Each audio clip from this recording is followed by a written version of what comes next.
Hey guys, it's me Kezia, the world's leading female dating coach and attraction expert for men. Today, I'm going to be looking at a two-part question that you should be using when you meet women and you ask them what they do, especially when they're in the fashion industry. Let me explain. As you know, I hold boot camps across the world, but my 7-day mastery course is held in London. I always feel that London is the perfect playground for my students to practice and apply all their skills and techniques that they've mastered during their stay on the course. But something that we noticed in London and New York and LA, but especially in London, is that nearly every single girl has something to do with the fashion industry. She's either a stylist, or she's studying fashion, or she works in a clothes shop and is under the illusion that she's a fashion designer. She writes a fashion blog. She writes for a magazine once a week, some sort of fashion related article.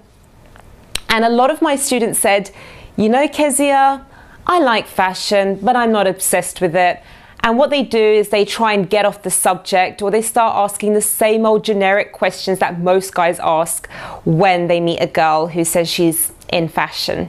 The first thing you need to recognize is these girls are not intimidating. A lot of guys feel that when they hear a girl say that she's a fashion designer, it means that she's a successful businesswoman like Tamara Mellon, or they're the new Chanel or the new Donatella Versace. It's not the case. Most of them are working in shops part-time and they upload pretty pictures of dresses on Instagram.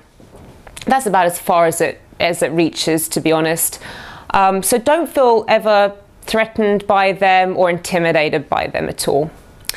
Secondly, don't go up to them and say, so who's your favorite designer? That's what most guys do. Or which designer inspires you? You've got to appreciate that these women don't consider fashion as some sort of side job or sideline interest. They treat fashion like a religion. They think fashion, breathe fashion, eat fashion. And you're coming along and you're asking this really disgraceful question to them. It's a bit like asking like the top mathematician in Europe, so what's 8 times 8? So if you ask who's your favorite fashion designer, what inspires you, she's just going to give you a whole list of names that you've never heard of, maybe 1 or 2 you might have heard of, but she's going to pick these really sort of up-and-coming trendsetters that, believe me, you and I have never heard of. And you're just going to be like standing there like, okay. And she's going to realize that you're not really interested in fashion. It's not your world, and it looks like you're trying to become part of her reality rather than understand her reality. It's two different things. Always try and understand the other person's reality, not be part of it. So this two-part question is a much better alternative. The first part is you say to her, look, I know zero about fashion. Take a look at me. In fact, I think I'm in a time warp from 1992, whatever year you want to put there. This is saying, I'm completely honest and completely comfortable in my own skin. She will laugh. She will immediately laugh. They always respond with laughter. Not laughing at you, but laughing at the joke that you've created. You're creating a parody of yourself, which is a very powerful thing. A lot of people think that they shouldn't be making fun of themselves too quickly. And what they do is they start listing their attributes. That looks egotistical. It looks like you're trying to prove something to someone. By being a parody of yourself and doing it with such pride and doing it with such confidence actually demonstrates deep inner confidence. Women are very attracted to that, and men are likewise attracted to women that can make a parody of themselves. So the second part, you say to her, seriously though, there's so much talent out there right now. How do you stay ahead of the competition? It's a thoughtful question. It's not saying talk about fashion, it's saying talk about you. Talking about how you feel, who you are. Do you see it as competition? You'll find out so much about her.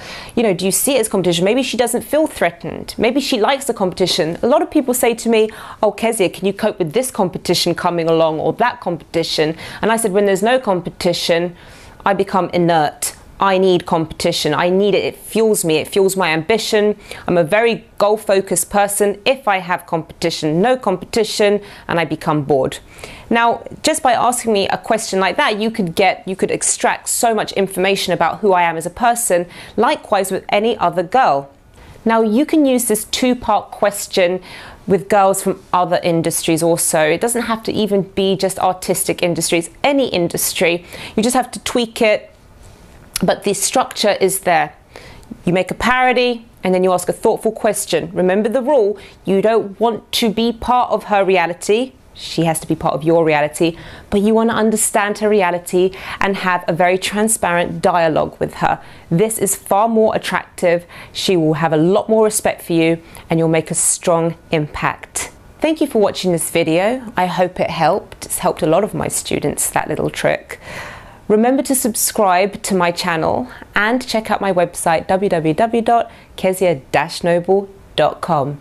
Take care, guys.